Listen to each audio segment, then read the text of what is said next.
Matt Alkire, we've had him before. He's the one that helped run the All-Star game, the Collegiate All-Star game in Vegas, and I picked his brain probably more times than he would like for me to do so, but I love his transparency on many things. Matt, good afternoon. Thanks for your time on Sikkim 365 Radio. So among the Baylor players, and we know about Jalen Petrie and obviously others, Tyquan Thornton lit it up, and Kalen Barnes had a great combine run, and you saw him in person in Vegas. Which of them do you feel like right now is a first or second day pick? First or second day pick. Petrie's definitely a first or second day pick. I'm going to say second day. I mean, there have been people talking about Jalen slipping into the first round. I don't think he's going to. Kalen Barnes has, it's funny, last time I came on, I said I didn't think he played well.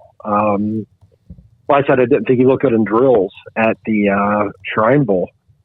And I'm going to tell you, I've been told otherwise by people that do this for a living. They thought that he looked good, and his speed and what he did translated to what they need in the league.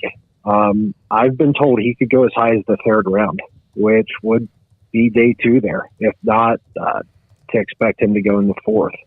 How much? I'm sorry, go ahead. How much did the 40 time shoot him up? Like, say he was in the fourth round. Would that have shot him up into the third round?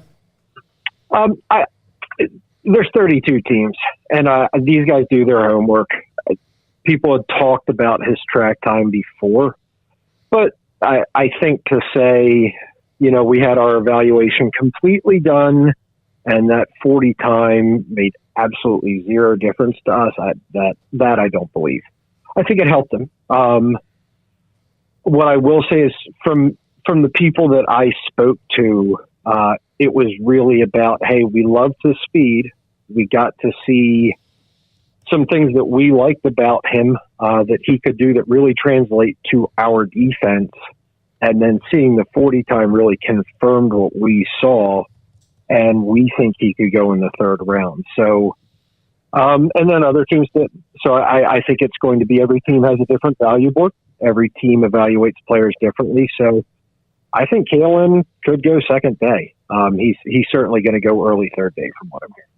Yeah, I mean, that's not surprising as how athletic he is, and it's hard to imagine teams not seeing that potential in him and feeling like there's a lot more there. Matt, another guy who sparked the 40 at the Combine was Tyquan Thornton. Heck, there for a couple hours, we thought he had the fastest ever time at at the Combine, but he seems like he's had a pretty productive draft process from the All-Star game to the Combine and then the Pro Day, finishing up what he didn't do it out in Indianapolis.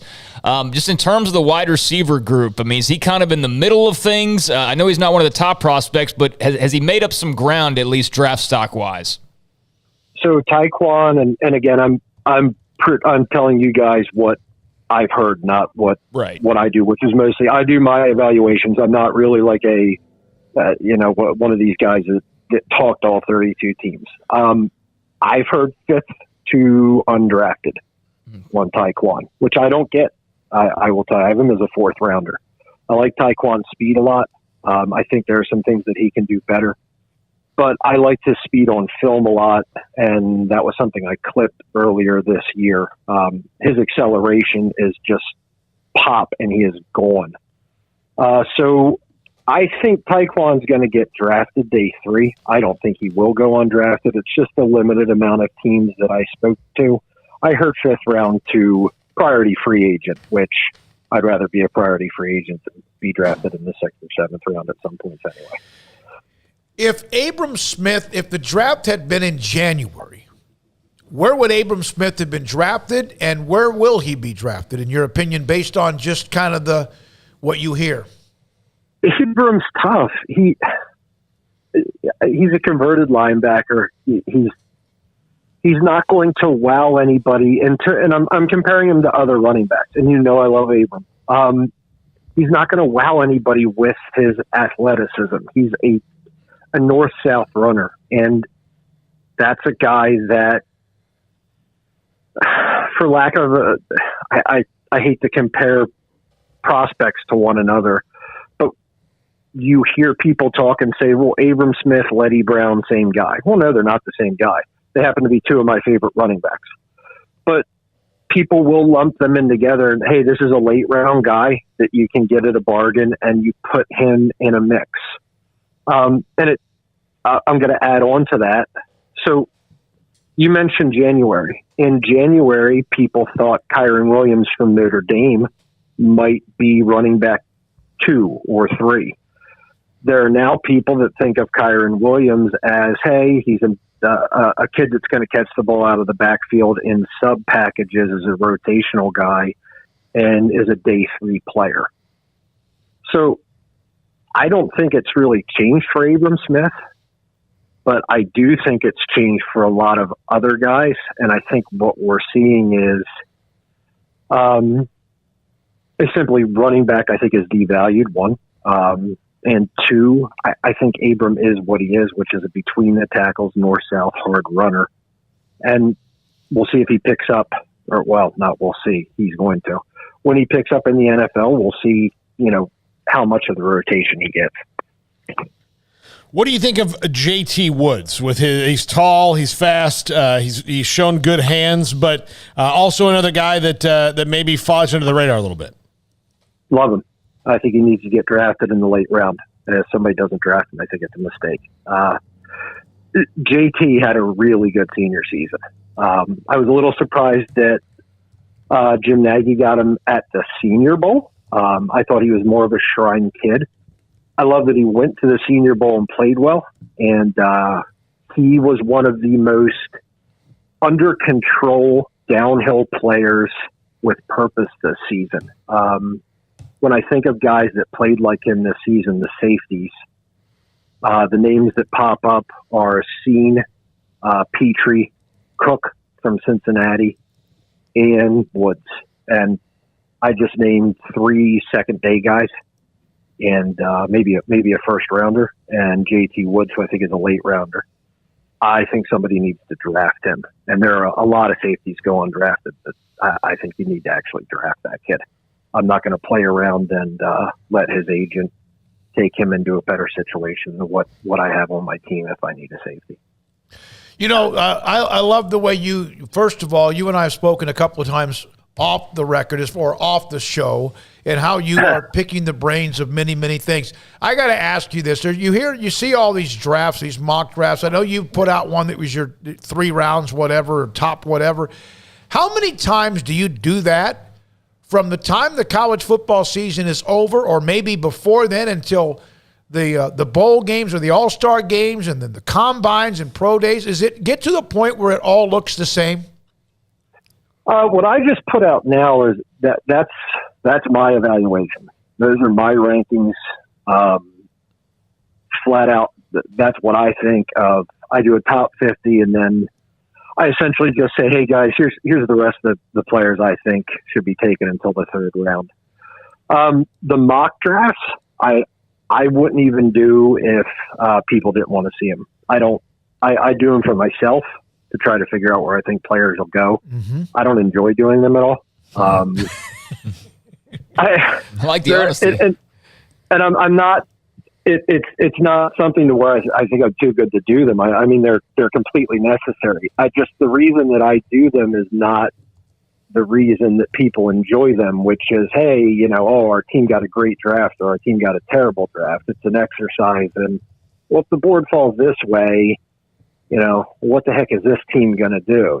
So if the, you guys are down in the Texas area, if the board falls this way, what could the Cowboys get at this pick as opposed to if these guys are going, they might have to go this way. That's why I do them. But also fans dig them, and I don't want to be a boring guy sitting on Twitter just putting film up all the time, which is pretty much what I am, a boring guy putting film up. So I do a lot of them. I'm not bored by it, Matt. So, I like I've commented on a couple of your clips as well, and it's very informative. I do think it's easier to do a mock draft now that they have like the different websites that do all the work for you, so you don't have to like actually go through. You can just select all 32 teams. It still can take a long time. Yeah. Oh yeah. I'm on Oh man, Draft Network. I mean, I use Draft Networks like religion. I'm just click, click, click, click. Thank you, Kyle. I use those all the time. So, but yeah, you did mention the Cowboys though at 24. I'm curious as to where you think or who you think will be available to them at 24 because we really don't know what they're going to do because they have so many different needs. All right. So keep in mind here, and please don't hang up, people. I'm an Eagles fan looking at the Cowboys. Mm-hmm. So I'm just going to look at the Cowboys. I'm going to talk about the Cowboys a little bit. And I also wasn't prepped for this question. If I'm the Cowboys at 24, there are names that feel comfortable to me. Kenyon Green feels extremely comfortable to me at left guard. I think he's outstanding. He was phenomenal for Texas A&M last year. This year they moved him around. He didn't play as well. Just forget about this year. He's plug and play at left guard. I think another name you have to think about, Zion Johnson from Boston College. Just because of his flexibility, he's extremely intelligent. A guy that I've heard they like and I've talked about before. And I know there are a lot of people out there that say this guy's going to go really high, and he might. I have mocked them, Trevor Penny. I'm going to say this about Trevor Penny.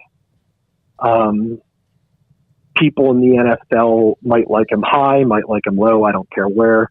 I've heard consistently with Trevor, he can play anywhere along the line, but just put him in one place and teach him. So I think any of them would be good. If I were the Cowboys, one thing I do think they need is a tight end, not in the first round though. They've got Dalton Schultz there. I know they're 30 visits. They've been bringing in some tight ends and looking at them. The nice thing for the Cowboys is mid-round, this draft's awesome for tight end. So they could go out and snag a kid like Jeremy Ruckert and have a day one Insta starter, which I really don't want the Cowboys getting, but they could get it. I think they need a traditional Mike linebacker. I think it would help them. And again, this is just me looking at it, but Micah Parsons is terrifying. But if I could shift Micah over, use his pass rushing more creatively, like get even scarier with him and give them more of just like a traditional Mike, like a Chad Mumma or a Nakobe Dean. I don't know what they like. That would be great. I would imagine they're going to be looking at left tackle. I've seen their 30 visits. And I mean, they've had a lot of left tackles in. I don't know the story with Tyron Smith, but I think if they see a DT, I would look at DT. I in the second round, I mocked them Perry and Winfrey. I could see that front office loving a kid like Perry and Winfrey. And two more things that I'll tell you. One is edge. They are looking at, just from knowing some players that have visited there, the edges there, like they've looked at David Anaya from Houston. I think they looked at Sam Williams, and there was another kid that they looked at, and two of the kids had they have some red flags. I think Cowboys might be looking at day 3 value picks that could pop, which is smart. My one thing, so if I'm sitting at that first round pick, if Treylon Burks is there, what do you do? I personally, as a Cowboys fan, wouldn't want that. I'd rather fill it up somewhere else. But Treylon Burks would be a scary player on the Cowboys, especially given that you can move him into the backfield.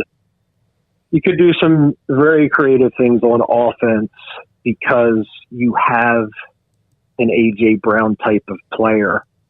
And you then can use Zeke in the passing game a little bit more.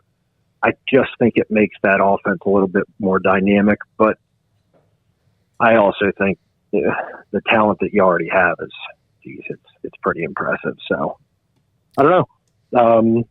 They've got that's me looking at them. I don't know who the hell is going to play safety for them either, but they haven't for years. So yeah.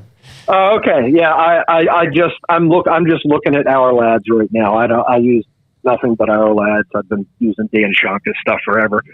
And that's just me taking a look at them. And I could be crazy, but I'm going to not hope they get Kenyon Green as a fan, but Kenyon Green is my man. So great player. Matt, a couple other Baylor players I want to ask you about. Terrell Bernard, a linebacker, and also Treston Ebner, running back. I mean, Ebner's got a little bit more versatility than Abram Smith, but again, it's the running back position, and we know that there's just a billion of those guys. And then with Bernard, I know that at least one of the negatives, I guess you could say, was just a little bit of a question about his size, but are they looking at undrafted? Do you think Bernard perhaps sneaks in there? How do you kind of view those two? I'll give you, actually, I have three unsolicited advice. Okay. Ebner, I actually think could go late round just with his, and I've talked to people that like Ebner better as well. But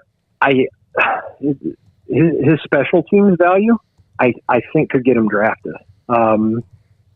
Xavier Newman Johnson is also a sneaky guy. Position flexibility. I believe he's been working with Logan Tully as an offensive line coach. He looked really good at the Shrine game. And moving back to Terrell, I like him in the 5th or 6th round. Okay. He's a really good linebacker. And again, when I've talked to the people that recruited him originally, just the way that they talked about him is not. I mean, it was glowing, just glowing. When I hearing him and Jalen Petrie spoken about was like hearing children getting talked about by their coaches. It was really wow stuff. So I was like, okay, these guys are. I mean, the Eagles had Petrie in for a 30 visit. I was like, okay, well, I know off the field he's great. So is that referring to the Matt Rule in Carolina? No comment. Okay. All right. No, I don't talk to Matt anymore. Matt is way too important for me to be talking to. But Matt's a great guy. I love Matt. Really, really good coach. But I do know some coaches that were on his staff that I do talk to once in a while. Okay. Yeah. And yeah, we that there's no question the Petrie and Bernard stories and others as well. So among the quarterbacks, Matt, the quarterbacks, you hear a lot about Malik Willis, and then there's a drop off. Or how many do you feel like are first round actual grades, and how many? Because it always seems to change no matter what you see. Do you feel like will be drafted in the first 32 picks? I don't think any are first round grades, so we'll just nip that one right there. I wouldn't take one of them in the first round. I've universally been told. I've actually been told in order, so I can give you this. I've been told Malik's going to go first. Second will be Kenny Pickett. Third is going to be, I almost said Sam Hartman. Oh man, that would have been bloody. Third is going to be, and I can't get his name out of my mouth, from UNC. Please help me, Sam Howell. Sam Howell. Yeah. And then fourth and fifth, I've been told as a preference. I've been told Desmond Ritter was one of the best interviews of all the players, including quarterbacks. So Ritter may go in front of Corral. Corral may go in front of him. I've been told to expect 4 to 5 to go in the first round. The question I've asked is, because you see Malik Willis, some people will put him at the Lions at number 2. I've asked, is that legitimately going to happen? And not one person's told me yes. It doesn't mean it's not going to happen. Not one person's told me yes. I can't see that happening. That's really high. But 4 to 5 in the first round is what I've heard. So yeah, I wouldn't do it, but not insulting those guys. I also don't like quarterbacks much. So that's not In terms of, before we let you go, just that number one overall pick, I mean, it seems just based on all the mock drafts that I've looked at that they're going to go line, either offensive or defensive. Is that how you see it as well? I haven't done a final mock. My guess, Okay. let me look at it real quick. My guess is right now, I did prep for the Texans and you didn't ask me. Look at you guys. You gotta be kidding me. We throw curveballs every once in a while. Had to ask me about those Cowboys. My guess, I would think Jacksonville would go Hutch. Okay. Detroit, I don't know what they do. I would guess Trayvon Walker. I don't know. And then Houston, if I'm Houston, I would go with Aquanu. And then let it fall from there. I haven't really thought too much about it. I switched it up to Evan Neal to Jacksonville just because, again, I'm tired of doing the same thing. But I wouldn't be surprised to see it go Hutchinson and then Trayvon Walker just on traits. And then, again, if I'm Houston, I'm just taking the lineman that worst case scenario, I might have a Quentin Nelson type of guard on my hands. So that's just me. It is just how I think of things, which, I'm not a GM or a scout. Yeah, I'm not even sure they'd let me in a building. So, Matt, stop. Yeah. You're really good at what you do, man. We appreciate you. I appreciate you allowing me to text you on occasion and get a few things as well. Appreciate your time and have a great week and enjoy the fact that it's almost over, right? Yeah. Hey, I lovingly want it to be over so I can fish for like a week or two with my kid, and I'll be going through clips like crazy again. And I might upgrade the website so that people can actually find my value board, because right now it just says right here, duh. And literally that's what it says. So it's not the best design, but it's also done by a guy that's, functionally kind of there. Thank you, man. You're the best. All right. Matt Alkire, he's so funny. I've had a couple of conversations with him on the phone, and I was going to share this. There was one time he just it zoned out, and he just started having like a couple of sips of whiskey and had his whiskey draft. Like, what the hell? That's a great idea for a YouTube video. It is. My gosh, I'm in. We might do that. Balcones, call me. Yeah. So, but he just told me, admitted, he goes, I just started sipping on a little bit of that and just came up with a mock draft. It was funny. He said it turned out to be pretty good. So, well, I'm surprised that Tyquan Thornton's not more of a sure thing, given his numbers and all that. I know he's a little light, but I don't know. You can see guys like him in the NFL all the time because they have that speed. So I thought he had a great year.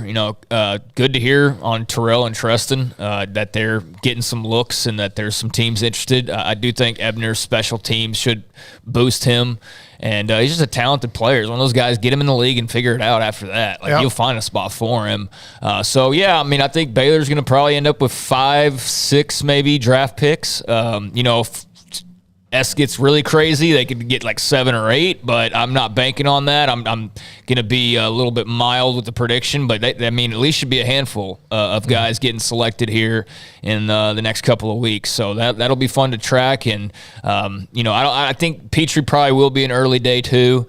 Just him sneaking into the first round seems more like wishful thinking really than, actual probably happening, but that would be cool to see regardless of where these guys fall. I mean, they should have a good group of draft picks, one of their best ever, and hopefully these guys stick. When we come back, Jerry